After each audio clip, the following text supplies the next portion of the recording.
હવે જે લોકો પહેલાં ભારતીય હતા અને પછી અમેરિકા, કેનેડા કે કોઈ બીજા દેશમાં વસવાટ કરી ચૂક્યા છે, એ લોકો પાસે કાં તો ગ્રીન કાર્ડ છે અને સાથે સિટીઝનશીપ છે, પરંતુ એમની ઈચ્છા છે કે હવે ભારતમાં કાં તો તેઓ નોકરી કરે, ભારતમાં આવે, ભારતમાં રહે, આ બધી ઈચ્છા છે. તો એમને એક કાર્ડ આપવામાં આવે છે જેને OCI કાર્ડ કહેવામાં આવે છે, જે તમને કદાચ ખબર જ હશે. પરંતુ OCI કાર્ડની જે પ્રોસેસ છે ને એ થોડી અલગ છે, અઘરી છે અને આની સાથે હવે થોડી બદલી પણ ગઈ છે. ત્યારે OCI કાર્ડ શું છે, કેવી રીતના કામ કરે છે, ભારતમાં કયા રિસ્ટ્રિક્શન એમાં લાગુ પડે છે, કઈ રીતના હોય છે બધું, એ બધું જાણવા માટે અત્યારે આપણી સાથે એક વિઝા એક્સપર્ટ છે જે તમારા બધા જ સવાલોના જવાબ આપશે. એટલા માટે થઈને આજનો આ ખાસ વિડીયો તમારા માટે જ બનાવેલ છે. આ વિડીયો એકવાર પૂરો જોઈને જજો. Hello, ladies and gentlemen. This is your captain speaking. We'll be landing in the airport in just a few minutes. What's up guys, welcome to YouTube Edition. My name is Karan Chawatra. અત્યારે અમારી સાથે જે guest છે, જે visa expert છે, જેનું નામ છે નિરાલી પટેલ. નિરાલી, સૌથી પહેલા તો VTV ડિજિટલમાં આપનું હાર્દિક સ્વાગત છે. Thank you. હમણાં ઘણા બધા દર્શક મિત્રો હતા કે જે તમારી રાહ જોઈને જ બેઠા હતા કે ક્યારે તમે આવો અને એમને જ્ઞાન મળે. પરંતુ હા, ફરીથી એકવાર આપણે OCI કાર્ડ વિશે જ વાત કરીશું. સૌથી પહેલા તો એ જ જણાવી દો કે OCI કાર્ડ છે શું? OCI is overseas citizenship of India. OCI એ લોકો લે છે જે ફોરેન નેશનલ્સ છે or else they are Indian origin or they were Indian origin, જે અત્યારે હાલ બીજા કોઈ કન્ટ્રીનું સિટીઝનશિપ લઈ ચૂક્યા છે. એવા પણ કેન્ડિડેટ્સ કે એપ્લિકન્ટ્સ હોય છે જેમના પેરેન્ટ્સ, ગ્રાન્ડ પેરેન્ટ્સ, સ્પાઉસ કે માઇનોર છોકરાઓ હોય એમના પેરેન્ટ્સ એ લોકો ઇન્ડિયન ઓરિજિન હતા ઓર એલ્સ સિટીઝન્સ હતા. સો આ એક કાર્ડના ઘણા બધા બેનિફિટ્સ હોય છે જેના કારણે એ લોકો આ OCI કાર્ડ લે છે. એકચ્યુઅલમાં તમે બેનિફિટની વાત કરી જ રહ્યા છો, તો કયા કયા બેનિફિટ લાગુ પડે છે આમાં?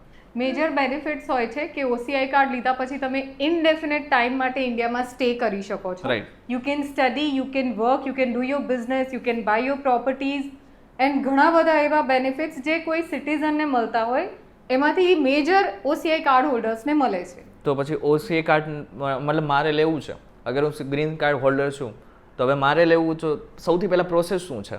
OCI કાર્ડ લેવા માટે you guys need to go to the portal of OCI. Indian ગવર્મેન્ટે OCIservices.gov.in વેબસાઇટ આપેલી છે. ત્યાં આગળ જઈને રજિસ્ટર યોર સેલ્ફ, એક ઓનલાઈન એપ્લિકેશન આવશે. ઓનલાઈન એપ્લિકેશનમાં ડેટા ફિલ કર્યા પછી you would be redirected to the documentation section. આ સૌથી ઇમ્પોર્ટન્ટ પાર્ટ હશે કારણ. રાઈટ. ડોક્યુમેન્ટ્સમાં you guys can include your own current citizenship passport, your Indian proof જે એક સમયે તમારા પાસે હતા. અગર જૂનું ઇન્ડિયન પાસપોર્ટ છે, અટેચ ધેટ. અગર પેરેન્ટ્સ તમારા ઓરિજિન ઇન્ડિયાના છે તો પેરેન્ટ્સના ડોક્યુમેન્ટ્સ ઇન્ક્લુડ કરો. અગર તમે પોતે સ્પાઉસ છો તો include your spouse's documents. If you are applying for your minor child then એનું બર્થ સર્ટિફિકેટ પણ અટેચ કરો. Once the documents are attached you will be again redirected to a payment window. Payment તમારે online કરવાનું રહેશે. Payment થયા પછી તમારું next section હશે સબમિશન. સબમિશન કરી લેશો એવું તરત જ નેક્સ્ટ તમારે તમારી આખી સબમિશન કિટ FRROમાં સબમિટ કરવી પડશે. સો OCI કાર્ડ જે લોકો અપ્લાય કરતા હોય એ લોકોએ કમ્પલસરી અગર ઇન્ડિયાની બહાર છે તો ઇન્ડિયન કોન્સ્યુલેટ અથવા તો એમ્બસી, ઇન્ડિયાની અંદર છો તો FRRO સેન્ટર પર જઈને તમારી આખી સબમિશન કિટ આપવી પડશે.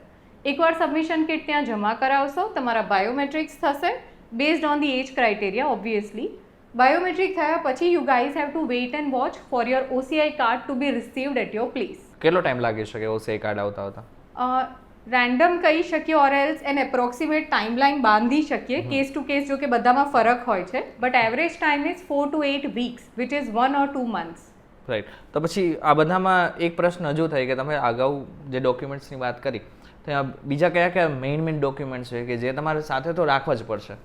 કમ્પલસરી જેમ આપણે વાત કરીએ એટલા ડોક્યુમેન્ટ્સ હશે. એ સિવાય તમે જે જગ્યાએ રહો છો ત્યાંના પોતાના રેસિડન્સ પ્રૂફ કે તમે ત્યાંના લોયલ સિટીઝન છો, તમે કોઈ ક્રાઇમ નથી કરેલું, જૂનું અગર ઇન્ડિયન વિઝા હિસ્ટ્રી તમારી હોલ્ડ કરેલી છે આગળ તો તમારે એના પણ ડોક્યુમેન્ટ્સ અત્યારે હાલ જોડે રાખવા પડશે. અને આમાં ઇન્કમના કોઈ ડોક્યુમેન્ટ્સ ખરેખર જોઈએ? Income will depend upon your age criteria. If you are a worker તો હા, એમાં તમને લાગુ પડશે. અગર તમે હાઉસવાઈફ છો કે પછી રિટાયર્ડ છો તો તમને ઇન્કમના પ્રૂફ નહીં આપવા પડે. That is a bit sure thing, કારણ કે વેબસાઇટ ઉપર જ્યારે તમે તમારી એન્ટ્રી ફિલ કરશો એન્ટ્રીના એકોર્ડિંગ તમારું લિસ્ટ ઓફ ડોક્યુમેન્ટ્સ જનરેટ થઈને આવે છે. અચ્છા, તો બધામાં એક હજુ એક પ્રશ્ન થાય કે તો આમાં ફી કેટલી જોઈએ? $275 એ તમારા ફર્સ્ટ ટાઈમ OCI કાર્ડ એપ્લિકેશનની ફીસ છે. આના પછી અગર તમે એને ઇશ્યુઅન્સમાં જશો કે પછી ક્યારેક તમારો OCI કાર્ડ લોસ્ટ અથવા ડેમેજ થયો છે તો એની અલગથી ફીસ હોય. ઘણા એવા કેન્ડિડેટ્સ છે જેને રિનન્સિએશન ફીસ પણ લાગુ પડતી હોય છે. આ પર્ટિક્યુલરલી તમારા કેસ ઉપર ડિપેન્ડ કરશે. સો અગેન એક મેજર વસ્તુ આવશે જ્યારે ઓનલાઈન એપ્લિકેશનનો ડેટા ફિલ કરશો એના એન્ડમાં તમારી જે ફીસ લાગુ પડશે apart from your $275 you two follow that. તો બધામાં એમ કહેવાય કે જે OCI કાર્ડ છે એમાં તમને ઇઝીલી ભારતમાં કામ કરવાની અને આની સાથે સાથે રહેવાની પરમિશન મળી જતી હોય છે. તો પછી OCI કાર્ડ અને ઇન્ડિયન વિઝામાં ફરક કેટલો છે? ઇન્ડિયન વિઝા યુઝ્યુઅલી કેન્ડિડેટ્સ ત્યારે લેતા હોય છે જ્યારે એમને ઇન્ડિયા થોડા સમય માટે આવવું છે. તો આપણે એને એવું કહી શકીએ કે ટેમ્પરરી મારે રિસાઇડ કરવું છે ઇન્ડિયામાં તો હું ઇન્ડિયન વિઝા લઈશ. પણ હવે મારે ઇન્ડેફિનેટ ટાઈમ માટે રહેવું છે, ભણવું છે અથવા કામ કરવું છે કે મારે કોઈ બિઝનેસ સ્ટાર્ટ કરવો છે જેના માટે ઇન્ડિયન વિઝા હશે તો ઘણા બધા મારે એપ્લિકેશન્સ કરવા પડે કે પરમિશન્સ લેવી પડે. એવા સંજોગોમાં OCI કાર્ડ મારી પાસે હશે તો that will help me a lot and make my things easier.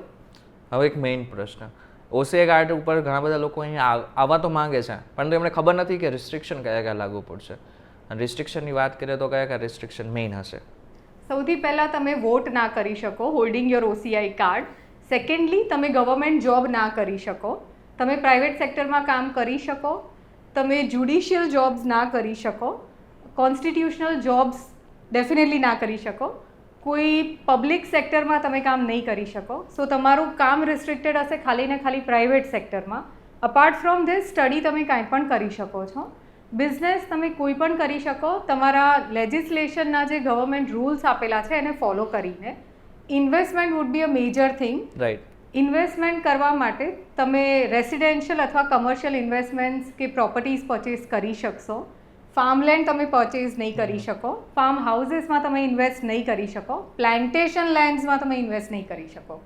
સો આ લિમિટેશન્સ અને રિસ્ટ્રિક્શન્સ હશે OCI કાર્ડ હોલ્ડર્સ માટે. અચ્છા, જેવી રીતના NRIમાં જે નિયમ લાગુ પડે છે એ જ સેમ ક્યાંક ને ક્યાંક નિયમ OCI હોલ્ડર્સને બી લાગુ પડે છે, રાઈટ?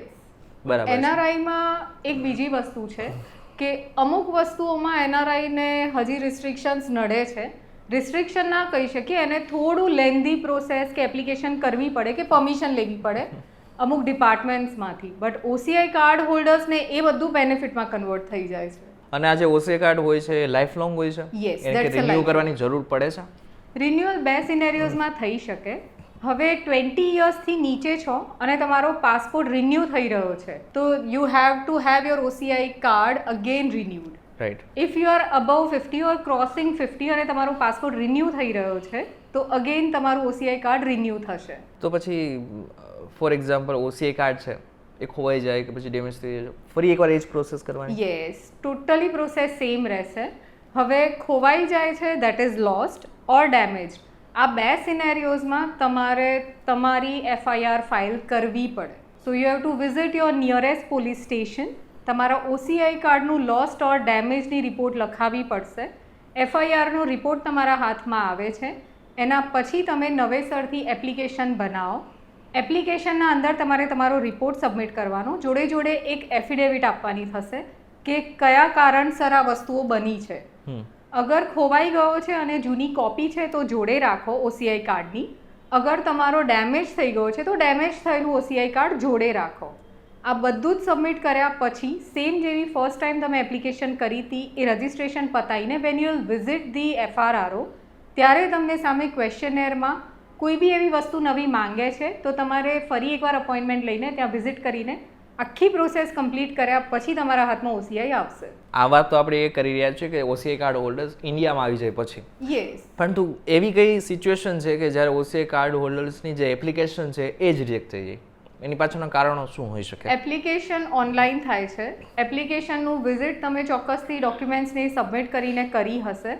વિઝિટ તમે નિયરેસ્ટ VFS સેન્ટર હશે અગર ઇન્ડિયાની બહાર છો, નહીં તો BLS હશે, રાઈટ, નહીં તો કોક્સ એન્ડ કિંગ્સ, ઘણા બધા એવા એજન્સીઝ છે યસ જે ગવર્મેન્ટ ઓથોરાઇઝ છે.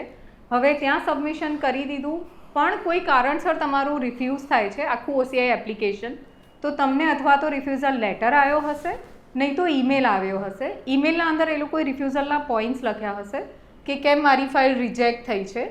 Follow that points. ટ્રાય કરો કે તમે એને કઈ રીતે રેક્ટિફાઈ કરો છો. Try to solve those things અને ફરી એકવાર તમારું OCI કાર્ડ અપ્લાય કરો. That would be under reissuance. બરાબર છે. અને સ્પેશિયલ વિઝા રૂલ્સની કોઈ જરૂરિયાત છે અહીંયા? એવા કાંઈ વિઝા રૂલ્સ છે OCI કાર્ડ હોલ્ડર્સ માટે? ના, એવા કોઈ અલગથી વિઝા રૂલ્સ નથી લાગુ પડતા, સિવાય કે તમે જે OCIના મેન્ડેટ રેગ્યુલેશન્સને ફોલો કર્યા, બસ એટલું જ. OCI કાર્ડ દર વર્ષે અમુક પ્રમાણમાં જ મળે, આટલા લોકોને જ મળે એવું કે જરૂરી છે કે કોઈ પણને ગમે ત્યારે મળી શકે? એનો કોઈ એવો ફિક્સ ક્રાઇટેરિયા કે ગવર્મેન્ટે રૂલ આપ્યો નથી. ઓકે. અને OCI કાર્ડ છે, કોઈ વ્યક્તિને જોતું હોય તો આ વ્યક્તિને OCI કાર્ડ ડાયરેક્ટ મળી જ જશે, એને કોઈ ચિંતા કરવાની જરૂર નથી? એવા કોઈ ખાસ પ્રકારના વ્યક્તિઓ છે કે પછી બધા માટે નિયમો બધા સરખા છે? બધા માટે નિયમો સરખા છે. જેમ આપણે વાત કરી, રિફ્યુઝ થાય છે તો શું, બટ હવે થોડા ઘણા એ બી કારણો છે કે રિફ્યુઝલ કયા કારણસર આવે છે. સો ફોકસિંગ ઓન દેટ રીઝન્સ તમારું OCI રિફ્યુઝ થઈ શકે છે અગર તમે ડોક્યુમેન્ટ્સમાં કોઈ ફોર્જરી કરી, અગર જૂના ઇન્ડિયન વિઝામાં તમારી કોઈક ઓવરસ્ટે કે કોઈ એવી નેગેટિવ ઇમ્પેક્ટ ઓલરેડી આવી ગઈ છે which you have hided from the government. આના સિવાય તમારી એપ્લિકેશન અધૂરી છે. આ અમુક કારણો છે જેના કારણે રિફ્યુઝ થતું હોય છે OCI આખું એપ્લિકેશન. બટ અબવ ઓલ, અગર તમારી એપ્લિકેશન પ્રોપર છે, એના મેન્ડેટ ડોક્યુમેન્ટેશનના અંદર બધું સબમિટ થયેલું છે, તો there are very less chances કે તમારું OCI રિફ્યુઝ થાય. બરાબર છે નિરાલી, આ તમે જે રીતની વાત કરી એ પ્રમાણે આગળના સમયમાં જે લોકોને OCI કાર્ડ લેવું હશે, જોઈતું હશે, એ બધા જ લોકોને આ ખૂબ જ કામ આવે એવો વિડીયો છે. નિરાલી, સૌથી પહેલાં તો VTV ડિજિટલ સાથે જોડાયા બદલ આપનો ખૂબ ખૂબ આભાર. તમને આ વિડીયો કેવો લાગે અમને જરા કોમેન્ટ કરીને ચોક્કસથી કહેજો. વિડીયો થકી જો તમને કોઈ ઇન્ફોર્મેશન મળી હોય તો વિડીયો લાઇક અને શેર જરૂરથી કરજો. તો આ જ ઇન્ફોર્મેટિવ વિડીયોઝ માટે VTV ડિજિટલ સાથે જોડાયેલા રહેજો.